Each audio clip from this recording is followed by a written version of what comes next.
जय हिंद। अब हम समझते हैं आरबीसी के बारे में, डब्ल्यूबीसी के बारे में, प्लेटलेट्स के बारे में। तो हम चालू करते हैं आरबीसी, रेड ब्लड कॉर्पुलेस, मतलब लाल रक्त कणिकाएं। समझिए, इसको टेक्निकल भाषा में बोलते हैं एरिथ्रोसाइट। इसको टेक्निकल भाषा में क्या बोलते हैं?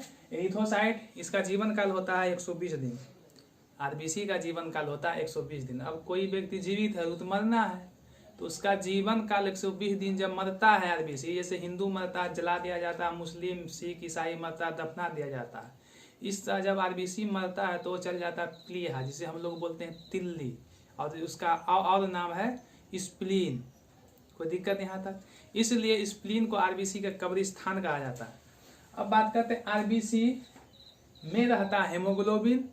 आरबीसी में क्या रहता है? हेमोग्लोबिन। हेमोग्लोबिन में रहता है लोहा, और इसकी कमी से हो जाता है एनीमिया रोग। इसकी एनीमिया परीक्षा में पूछेगा सवाल, रक्त की कमी से कौन सा रोग हो जाता है? एनीमिया। या हेमोग्लोबिन की कमी से कौन सा रोग हो जाता है? एनीमिया। लोहा की कमी से कौन सा रोग हो जाता है? एनीमिया। अगर ऑप्शन में लोहा रहेगा तो लोहा मारिएगा, लोहा नहीं रहेगा तो हेमोग्लोबिन मारना, हेमोग्लोबिन नहीं रहेगा तो आरबीसी, अगर आरबीसी नहीं रहेगा तो ब्लड। कभी कभी ऑप्शन में चारों दे दिया जाता, तब लड़का सब कंफ्यूज हो जाता है। लेकिन कंफ्यूज नहीं होना है, क्योंकि आप पढ़ रहे हैं अरविंद के पास। समझिए बात, चारों ऑप्शन में दिया रहे। एनीमिया हुआ, किसका कमी? रक्त। जब लोहा की कमी होगा तो हेमोग्लोबिन कम होगा, जब हेमोग्लोबिन कम होगा तो रक्त कम होगा, आरबीसी कम होगा, आरबीसी कम होगा तो रक्त कम होगा। एक बात बताइए, जब आपके शरीर में रक्त का कमी हो जाएगा तो आपको डायरेक्ट रक्त चढ़ा दिया जाएगा? नहीं, व्यक्ति एक्सीडेंट होता है तब रक्त चढ़ाया जाता है। तो आपको दिया जाएगा आयरन का टैबलेट। किसका? आयरन, लोहा का। लोहा मतलब नहीं कि लोहा चिबाने लगेगा, कोई चीज का फॉर्म होता है। आप डायरेक्ट गेहूं थोड़ा खाते हैं, आटा खाते हैं। यहाँ तक समझ चुके हैं? हेमोग्लोबिन का काम है ऑक्सीजन और कार्बन डाइऑक्साइड का परिवहन। परिवहन मतलब पटना से दिल्ली पहुंचाना। क्या है परिवहन? गाड़ी में देखे होंगे परिवहन। और इसका जो निर्माण होता है सबको पता है, रक्त या अस्थिमज्जा में इसका निर्माण कहाँ होता है? अस्थिमज्जा। हड्डियों के बीच एक तरफ पाया जाता है, उसको क्या बोलते हैं? अस्थिमज्जा। और भ्रूण अवस्था मतलब भ्रूण, अनबोर्न चिल्ड्रन, जब बच्चा अंदर माँ के मतलब गर्भ में हो, उसमें बच्चा का खून का निर्माण कहाँ होता है? लीवर में। लीवर थी, खून का रंग लाल होता है आरबीसी, किसके कारण? हेमोग्लोबिन के कारण। हेमोग्लोबिन क्या है? प्रोटीन। हेमोग्लोबिन की मात्रा पुरुष में 14 ग्राम रहता है, महिला में 13 ग्राम। 100 ml में पुरुष में 14 ग्राम, महिला में 13 ग्राम। यही रीजन है पुरुषों के तुलना में महिला में 500 ग्राम खून कम होता है। महिला थोड़ा सा कमजोर होती है पुरुषों की तुलना में। ऐसे महिला लोग तो बहुत बहुत शक्तिशाली होती है। अब उसके बाद करते हैं हम बात श्वेत रक्त कणिकाएं, डब्ल्यूबीसी। इसका जो संख्या होता है शरीर में 10,000। इसका आकार होता है ओनिमी। अगर इससे कम है, कम की 8,000 है तो कोई दिक्कत नहीं, एवरेज माना जाता है। 5,000 है दिक्कत है। क्यों दिक्कत? बीमारी से रक्षा नहीं कर पाएगा। तो इसको टेक्निकल भाषा में ल्यूकोसाइट बोलते हैं। क्या? Leucocyte, leucocyte, leucocyte. बार बार बोलिए। इसका जीवन काल 4 दिन होता है। कितना दिन? 4 दिन।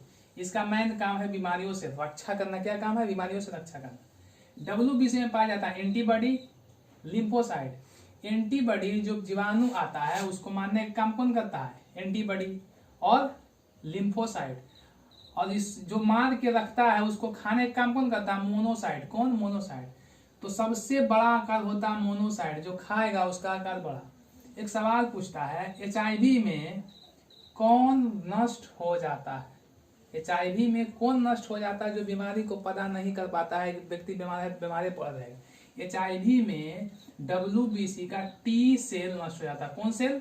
T cell. कौन सेल? T cell. इसी को बोलते हैं हम लोग लिम्फोसाइट। खत्म हो जाता है किस में? एड्स में। एचआईवी में कौन? T cell. टी सेल से ही बना होता है डब्ल्यूबीसी। तो अगर ऑप्शन में टी सेल रहेगा डब्ल्यूबीसी तो आपको टी सेल लगाना पड़ेगा। बोलेगा क्यों? ये ईंटा है, ये रूम है, अगर रूम में से ईंटा सब खींच लेंगे दीवार गिर जाएगा। आप समझ लो। ये जो एचआईवी वायरस है ये फैलता है कैसे? ब्लड से, सेक्सुअल रिलेशन से, एक दूसरे के संबंध बनाने के लिए। संबंध में कैसा? वो भी जब दोनों पुरुष से निकलता है जो हार्मोन वो होता है, स्पर्म महिला से जो निकलती है हार्मोन से बोलते हैं ओवम, तभी एचआईवी वायरस एड्स फैल सकता है, था नहीं। यहाँ तक आप समझ चुके हैं। और एचआईवी वायरस जो एड्स होता है ना थूकने से फैलता है ना उसके साथ खाना खाने से। अब हम बात करते हैं प्लेटलेट्स। बहुत बड़ा रोल है इसका। प्लेटलेट्स को टेक्निकल भाषा में बोलते हैं थ्रोम्बोसाइट। क्या बोलते हैं? थ्रोम्बोसाइट। याद रखिएगा बार बार, थ्रोम्बोसाइट एग्जाम में पूछता है। आरबीसी को एरिथ्रोसाइट, डब्ल्यूबीसी को ल्यूकोसाइट, इसको बोलते हैं थ्रोम्बोसाइट। इसकी संख्या होता है 2 लाख। अगर 2 लाख से कम हो जाएगा मतलब 1.5 लाख तो बहुत दिक्कत हो जाएगा आपको। और इसका जीवन काल मात्र 7 दिन। प्लेटलेट्स का क्या दिन? 7 दिन। सप्ताह 7 दिन का होता है, प्लेटलेट्स का 7 दिन जीवन काल होता है। ये रक्त को थक्का बनने में काम मदद करता है। कौन? प्लेटलेट्स। डेंगू में इसकी संख्या 80,000 से कम हो जाता है। कितना रहना चाहिए? 2 लाख। इसकी संख्या 80,000 से कम हो जाता है। अगर 20,000 से कम हो जाएगा तो व्यक्ति हो जाएगा मृत्यु। डेंगू ज्वार में प्रभावित होता है कौन? प्लेटलेट्स बीमारी।